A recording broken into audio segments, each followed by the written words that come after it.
Buenos días, niños. El día de hoy vamos a hablar de un tema muy interesante, y es la naturaleza.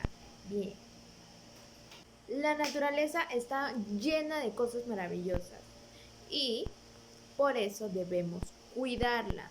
Niños, debemos cuidar la naturaleza. ¿Y cómo podemos cuidarla? Uno, no botando basura. Dos, botando esa basura en los tinacos. Tres, cuidando los ríos, las playas, las quebradas, no botando basura en ellos, ni contaminando. Si tenemos una basurita, ¿qué vamos a hacer con esa basurita? Vamos a tirarla al bote de basura. Tampoco debemos hacer es talar los árboles. No debemos cortar los árboles.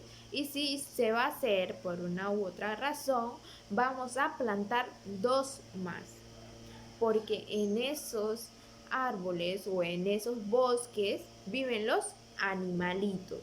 Y si contaminamos los ríos o las playas o las quebradas, entonces los pececitos también les va a afectar y se van a morir, porque ellos viven ahí.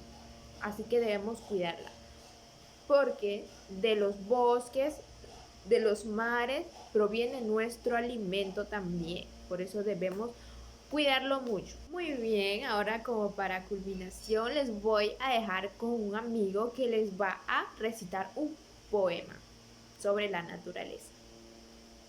Hola niños, el día de hoy les voy a recitar la poesía La Tierra está enferma.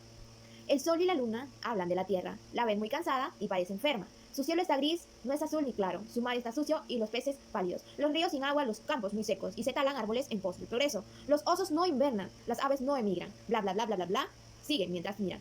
Muy callado un niño, los escucha hablar, no sabía nada, él quiere ayudar, promete a los astros cuidar de la Tierra, ahorrar, reciclar, siempre protegerla. Bien, niños, como escuchamos en lo que acabo de recitar, debemos cuidar la tierra. La tierra es nuestro sustento, de ahí proviene nuestro alimento. De los ríos vienen los peces y de los bosques vienen los animales. Debemos cuidar como el niño que quiso ayudar al planeta. Chao, cuídense.